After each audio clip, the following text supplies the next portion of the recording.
Hello friends, welcome to Biotech Sapiens.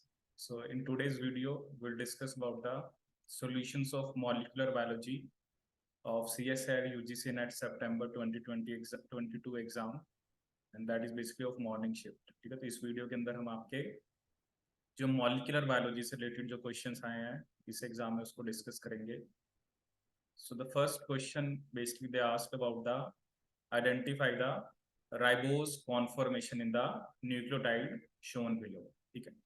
So basically ये आपने पढ़ा होगा जो A फॉर्म ऑफ जैसे डीएनए होती है, B फॉर्म ऑफ डीएनए होता है या Z फॉर्म होता है या ये जो बेसिकली राइबोस शुगर होती है.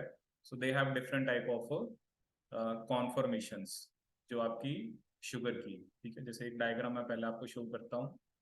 So this is one of the diagram. जैसे इसमें आप देख रहे हो कि जैसे ये 1 2 3 4 5 जैसे कि हम नंबरिंग करते हैं शुगर्स में. सो यू कैन सी जैसे जो आपका जैसे इसमें शुगर का जैसे C2 प्राइम एंडो. ठीक है, जो C2 प्राइम की जो एक तरह से चाहे ओरिएंटेशन है या जो भी उसकी टोपोलॉजी है कि वो कहाँ पर है, ऐसे आप यहाँ पे देख लो C3 प्राइम एंडो. और अगर जैसे C2 प्राइम अगर आपका नीचे की तरफ है, ठीक है, और बेसिकली एक तरह से ये जो ग्रूव बना रहा है तो C2 प्राइम एक्सो C3 प्राइम एंडो. ठीक है, तो ये जो क्वेश्चन है इसमें अगर आप देखोगे सो जैसे इसमें मेनली आपका ये 2 प्राइम ऊपर की तरफ है तो basically it's answer will be C2 prime endo. ठीक है, so this is the ribose conformation. ठीक है, in the nucleotide shown below. Second question is basically related to amino acid tRNA synthetase. ठीक है, ये भी बड़ा कॉमन क्वेश्चन आता है. जनरली जो अमीनो एसिड टीआरएनए सिंथेटेज होते हैं और इनकी जो इंटरेक्शन होती है टीआरएनए के साथ, ठीक है, उसे हम क्या बोलते हैं आपका सेकंड जेनेटिक कोड. ठीक है, तो ये अगर आपने थ्योरी में पढ़ा हुआ है सो बेसिकली जनरली क्वेश्चन ये आता है कि सिंथेटेज को कैसे पता लगता है कि उसने टीआरएनए के साथ कौन सा अमीनो एसिड आपका अटैच करना है. तो इसमें जनरली हम दो चीजें लिखते हैं कि जो सिंथेटेज है एक तो वो आपका एंटीकोडोन आर्म को देखता है और दूसरा वो किसको देखता है आपके अमीनो एसिड आर्म को. ठीक है, तो अगर यहाँ पर कुछ स्टेटमेंट्स हैं, ठीक है, तो पहली स्टेटमेंट दे रखी है amino acid tRNA synthetases recognize their cognate tRNA by exclusive recognition of their anticodons. ऐसा कुछ नहीं है, there is no exclusive. Basically वो एंटीकोडोन भी देखते हैं और अमीनो एसिड आर्म को भी देखते हैं. ठीक है, दूसरा उसने क्या लिखा है, they recognize their cognate tRNA by recognition of their anticodon in some tRNA. ठीक है, हाँ ऐसा हो सकता है कि कुछ tRNA के अंदर वो सिर्फ एंटीकोडोन को देखते हैं, तो ये स्टेटमेंट सही है. ठीक है, तीसरा उसने क्या लिखा है कि मतलब जो सिंथेटेज उस टीआरएनए की अमीनो एसाइलेशन नहीं कर पाएंगे जिसमें कंजर्व मॉडिफिकेशंस नहीं होंगे लूप में. ठीक है, ऐसा कुछ नहीं है क्योंकि अगर आपने टीआरएनए का स्ट्रक्चर पढ़ा है तो जनरली उसके अंदर एक तो एंटीकोडोन आर्म होती है, एक अमीनो एसिड आर्म होती है, एक उसके अंदर डी आर्म या जैसे अभी ये लिखा हुआ एक डीएचयू लूप होता है और एक टी साइज सी आर्म होती है. ठीक है, तो एक एक्स्ट्रा आर्म भी होती है. तो ऐसा कुछ नहीं है कि लूप जो है कि उसके अंदर अगर बेसिकली कुछ कंजर्व रेजिड्यूज नहीं है तो वो अटैच नहीं कर पाएगा क्योंकि लूप के साथ तो उसने इंटरेक्ट ही नहीं करना.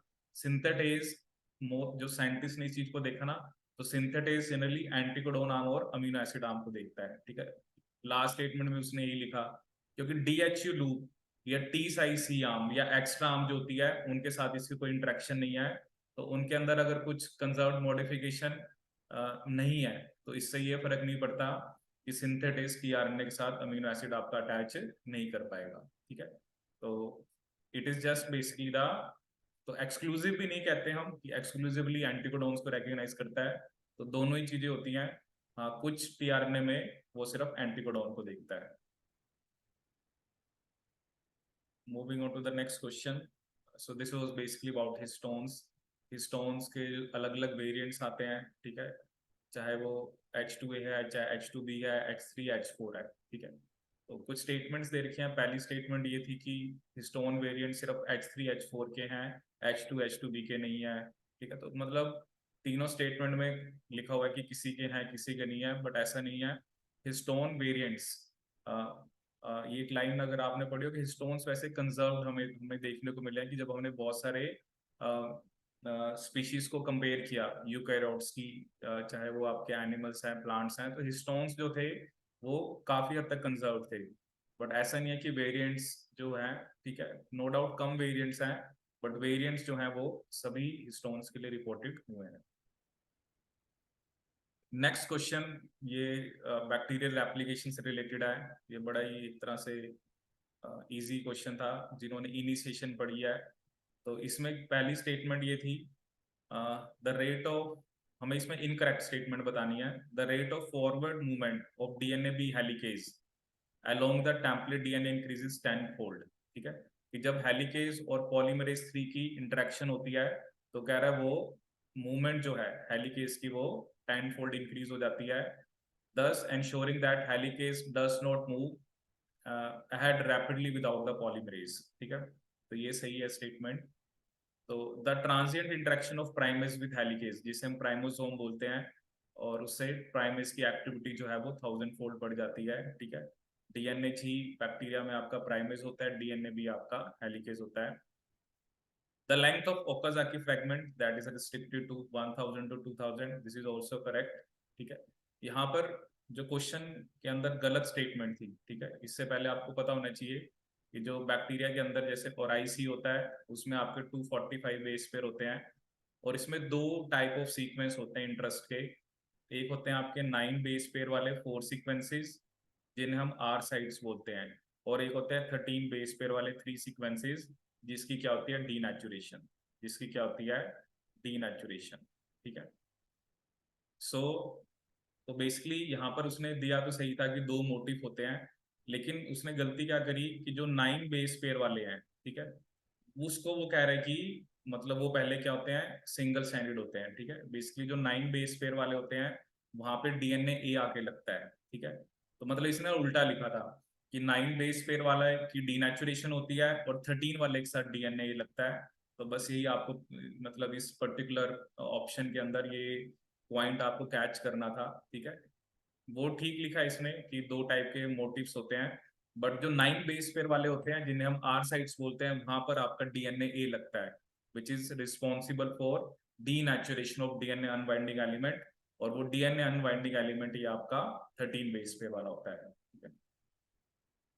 सो नेक्स्ट क्वेश्चन अगर हम देखें, this is again related to amino acid tRNA synthetase. ठीक है, बड़े देखो ट्रांसलेशन का, देखो ये आपके सामने दूसरा क्वेश्चन है, फाइडेलिटी ऑफ प्रोटीन सिंथेसिस वो इस चीज पे डिपेंड करती है, depends to a large extent on the accuracy of aminoacylation of tRNA with correct amino acid. ठीक है, क्योंकि इसे हम सेकंड जेनेटिक कोड बोलते हैं जैसे कि मैंने आपको पहले ही बताया, क्योंकि अगर गलती से टीआरएनए के ऊपर गलत अमीनो एसिड लग गया तो राइबोसोम के ऊपर जाके कोई भी चेकिंग नहीं होती कि कौन सा अमीनो एसिड लगा है। ठीक है, बट यहाँ पर क्या कह रहा है, however given that side chains of many amino acids are not sufficiently different. ठीक है, तो कई बार क्या करता है ना सिंथेटेज, क्योंकि बहुत सारे अमीनो एसिड ऐसे होते हैं जैसे मान लो वैलिन ब्यूसिन है, तो दे हैव सम सिमिलैरिटी, तो कई बार ना सिंथेटेज गलत अमीनो एसिड लगा देता है। ठीक है, जैसे बता रहे कि एक मिस एसाइलेशन करता है जो बेसिकली आपका थ्रियोनिन वाले टीआरएनए के साथ एंजाइम जो लगाता है। ठीक है, तो कुछ स्टेटमेंट्स यहाँ पे दी हुई है। ठीक है, तो पहली स्टेटमेंट क्या है, इट मिस एसाइलेट्स टीआरएनए थ्रियोनिन, ठीक है, equally with Sirin and cysteine. ठीक है, देखो सिरीन के पास OH ग्रुप है, सिस्टीन के पास SH ग्रुप है। हाँ ये जरूर है कि क्योंकि थ्रियोनिन वाला है तो उसके साथ सिरीन लग जाए, उसके चांसेस चलो हैं ज्यादा, बट इक्वल चांसेस नहीं है, क्योंकि Sirin is one of the amino acid जिसमें आपका OH ग्रुप होता है, सिस्टीन में SH ग्रुप होता है। ठीक है, it possesses a distinct editing site. ठीक है, ये मैं आपको डायग्राम में अभी दिखा भी देता हूँ और ये आपने पढ़ा भी होगा। जनरली जो सिंथेटेज होता है उसमें 2 साइट्स होती हैं, कैटालिटिक और एडिटिंग। ठीक है, तो जैसे मान लो कोई इनकरेक्ट अमीनो एसिड लग गया, ठीक है, जैसे मैंने कहा कि टीआरएनए थ्रियोनिन वाला है बट सिरिन लग गया। ठीक है, तो इसमें एक एडिटिंग साइट होती है, वहां पे जाके इनकरेक्ट अमीनो एसिड को रिमूव किया जाता है। ठीक है, so we have one catalytic site and one editing site. ठीक है, तो अगर आप क्वेश्चन में देखो तो ये स्टेटमेंट सही है कि it possesses a distinct editing site that preferentially deacylates the misacylated tRNA. अगर गलती से सीरीन लग गया तो सिंथेटेज के पास एडिटिंग, मतलब वो उस बॉन्ड को ब्रेक भी कर सकता है, ठीक है। फिर एक लिखा है कि the editing of misacylated tRNA threonine occurs frequently in cis before the release of misacylated tRNA threonine, ठीक है। मतलब वही है, ये वही कहने का मतलब है कि एडिटिंग साइट पे जाएगा और जो मिसएसाइलेटेड टीआरएनए है उससे आपके थ्रेओनिन को रिमूव कर दिया जाएगा, ठीक है। अब एक इसने क्या लिखा है कि जो एडिटिंग साइट है वो डिस्क्रिमिनेट ही नहीं कर पाती। ऐसा नहीं हो सकता ना, फिर एडिटिंग साइट का काम ही क्या है? ये स्टेटमेंट गलत है कि जो मिसएसाइलेटेड टीआरएनए है जिसके साथ मान लो सीरीन लगा है और एक जिसके साथ थ्रेओनिन लगा है, कहते हैं एडिटिंग साइट उसे डिस्क्रिमिनेट ही नहीं कर पाती। ऐसा नहीं है, डिस्क्रिमिनेट कर सकती है। तो ऐसा हो सकता है ना, जो जो एडिटिंग साइट है मान लो उसकी पॉकेट में वही फिट होगा अगर वो थ्रेओनिन लगा होगा तो, ठीक है। लेकिन अगर कोई दूसरा होगा तो वो फिट ही नहीं होगा, और वो फिट ही नहीं होगा उसके अंदर तो वो आपका रिमूव हो जाएगा। और ये क्या लिखा है कि अमीनो एसाइलेशन और एडिटिंग साइट जो है वो सेम है, ऐसा नहीं है। ये अभी आपने डायग्राम में भी देखा कि जो कैटालिटिक साइट और एडिटिंग साइट दोनों अलग अलग होती हैं, ठीक है, सेम नहीं है। तो इसका आंसर क्या बनेगा आपका? B and C. Next question, ये कुछ बेसिकली ह्यूमन जीनोम के बारे में कुछ करेक्टरिस्टिक्स हैं, ठीक है। So evidence derived by chromosome conformation capture, ठीक है, 3C suggests that chromosome comprises a series of topologically associated domains, ठीक है, ये स्टेटमेंट सही है। ये कुछ डोमेन्स होते हैं, ठीक है। दूसरी स्टेटमेंट है इंसुलेटर्स, ठीक है। एक्चुअली क्या होता है ना, अलग अलग जीन्स हैं, ठीक है, तो एक जीन का इन्फ्लुएंस दूसरे पे ना हो, ठीक है, तो उसके लिए इंसुलेटर सीक्वेंसेस होते हैं। दे typically mark the boundaries of topologically associated domains, ठीक है, वो बाउंड्री करती हैं कि जैसे एक जीन है उसकी रेगुलेशन मतलब हो अलग और दूसरे के अलग हो, preventing the genes within a domain from being influenced by the regulatory modules of an adjacent domain, ठीक है। ये ना एक वैसे अगर आप बेसिक सी डेफिनेशन जो होती है ना, वो इसमें एक स्टेटमेंट है, इंसुलेटर कैन प्रोवाइड बैरियर जैसे against the spread of heterochromatin. जैसे होता है ना कि डीएनए में यूक्रोमैटिन है, हेटेरोक्रोमैटिन है, तो हेटेरोक्रोमैटिन जो स्प्रेड हो रहा है, ठीक है। अब हेटेरोक्रोमैटिन ऐसा तो है नहीं कि सारा का सारा डीएनए आपका हेटेरोक्रोमैटिन ही है, तो इंसुलेटर एक बैरियर का काम करते हैं, ठीक है। तो ये स्टेटमेंट इसमें सही है। और ये जो बी स्टेटमेंट है, they mark the boundaries of topologically associated domains, preventing the genes within a domain from being influenced by the regulatory modules of an adjacent domain, ठीक है। देखो अलग अलग जीन्स हैं, उनकी रेगुलेशन अलग अलग होती है, ठीक है। तो ये भी देखा गया कि एक जो जीन की रेगुलेशन है उसका दूसरे से लेना देना नहीं है, दे आर नॉट लिंक्ड, ठीक है। तो ए भी सही है, बी भी सही है। और ये कॉमन सी डेफिनेशन आपको देखने को मिलेगी कि ये हेटेरोक्रोमैटिन को स्प्रेड होने से रोकते हैं, ठीक है। Presence of insulator does not overcome the positional effect after integration of transgene into the genome, ठीक है। So ये गलत है, ऐसा नहीं है, क्योंकि जैसे पोजिशनल इफेक्ट क्या होता है कि एक जीन कहीं पर आके लग गई जीनोम के अंदर, तो ये उसके इफेक्ट को ओवरकम करने की कोशिश करते हैं, ठीक है, कि वो जीन एक्सप्रेस ना करे, ठीक है। Insulator sequences are absent in Drosophila, ऐसा नहीं है, they are also present in basically your Drosophila, ठीक है, ये प्रेजेंट होते हैं ड्रोसोफिला के अंदर। तो इसमें ए बी और डी आपका करेक्ट है। ये एक सिंपल क्वेश्चन आया था, this is x ray diffraction pattern, ठीक है। तो इसमें पहले वाला ए है, दूसरे वाला आपका सॉरी इसमें आपका जो इमेज पैटर्न है, ठीक है, दैट इज जो पहले वाला है वो आपका बी डीएनए है, जो इमेज 1 है, और सेकंड वाला आपका ए डीएनए है। तो इसने यही बताया था the diffraction pattern of A DNA वो बेसिकली आपकी फॉर्म 2 दिखा रही है, और इसमें 11.6 बेस पेयर पर टर्न होते हैं, ठीक है। और बी डीएनए जो है वो 1 दिखा रहा है, और इसमें वैसे एग्जैक्टली 10.5 होते हैं, बट यहाँ पर they have shown 10 base pair per turn, ठीक है। This is just x ray diffraction. तो कईयों ने चलो ए का तो शायद ना देखा हो, but this is of B DNA, जो कि एक्सरे डिफ्रैक्शन स्टडीज करी थी Rosalind Franklin and Maurice Wilkins ने, और उसकी बेसिस पे ही वॉटसन एंड क्रिक ने डीएनए का डबल हेलिकल स्ट्रक्चर आपका दिया था। एक ये क्वेश्चन आया था डीनेचुरेशन रीनेचुरेशन के ऊपर, ठीक है, तो ये इजी था अगर आप इस चीज को थोड़ा सा पिक कर पाओ। देखो क्या होता है, जनरली जब आप डीएनए को डीनेचर करते हो तो एब्जॉर्बेंस इंक्रीज होती है, ठीक है। जैसे अभी क्या दिखा रखा है, आपने हीटिंग करी, अब हीटिंग पहले तो डबल स्टैंडर्ड, जैसे जैसे हीट करा तो जो एब्जॉर्बेंस है वो अराउंड 1.40 तक पहुंच गई, ठीक है। वैसे भी हम लिखते हैं कि if you have basically 50 microgram DNA, अगर आप उसको डीनेचर करते हो, so there is 37% increase in the absorbance.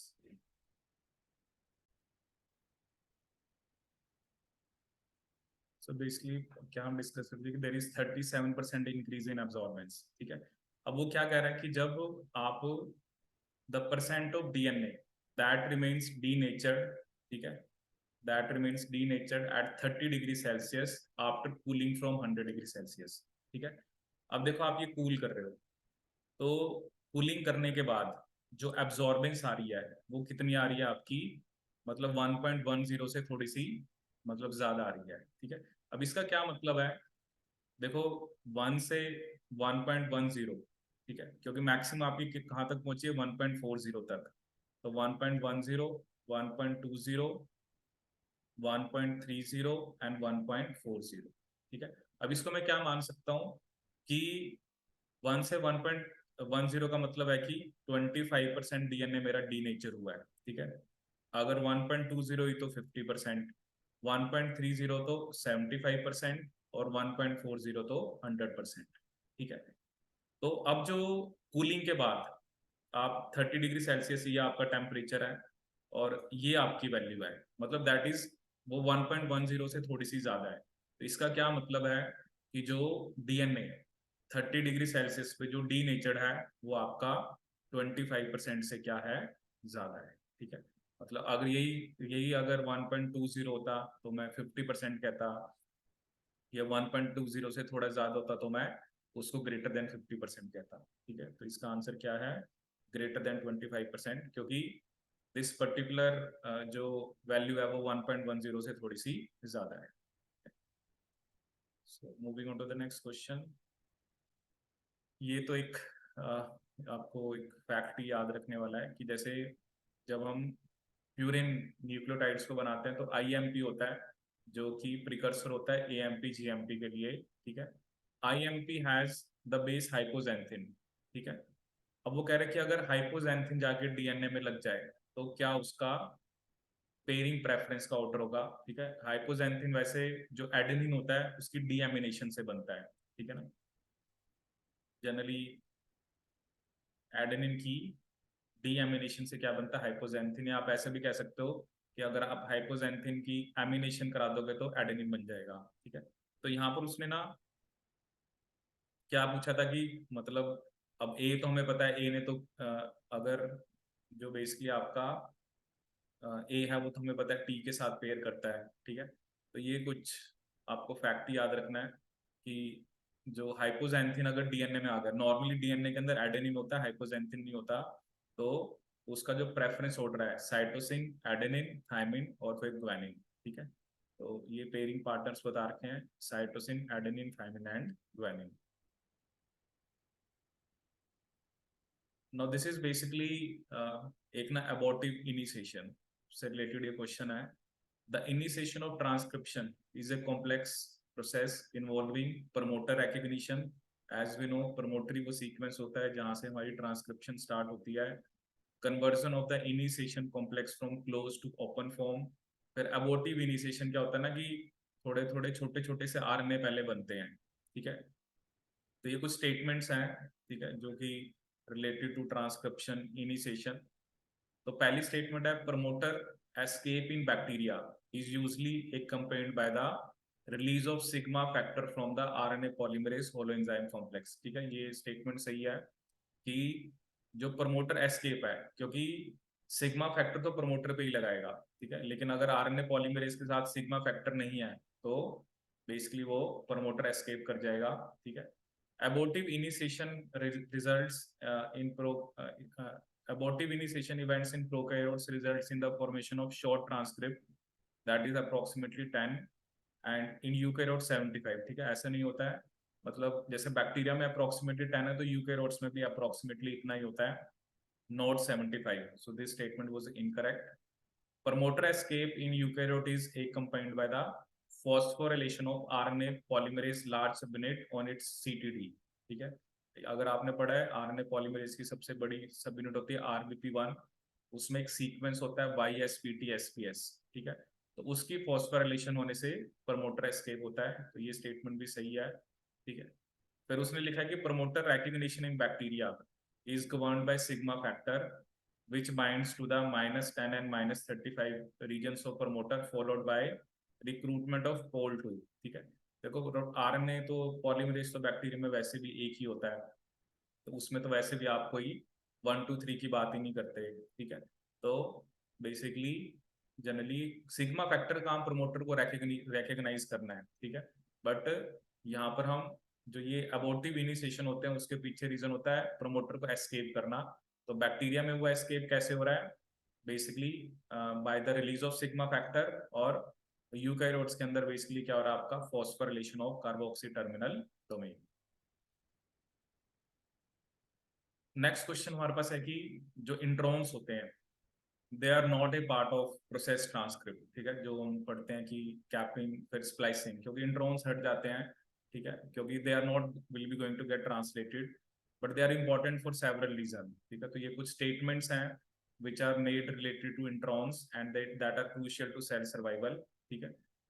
So they permit the generation of different protein products, ठीक है। आपने एक पढ़ा होगा ऑल्टरनेटिव स्प्लाइसिंग, ठीक है, कि एक हम इवेंट बोलते हैं ऑल्टरनेटिव स्प्लाइसिंग, ठीक है, कि उसके अंदर अलग अलग इंट्रॉन्स रिमूव हो जाते हैं। जैसे एक ही जीन की ट्रांसक्रिप्शन हुई बट अलग अलग इंट्रॉन्स अलग अलग जगह से निकल गए, ठीक है, तो उससे अलग अलग प्रोडक्ट्स बनेंगे, तो ये सही है, ठीक है।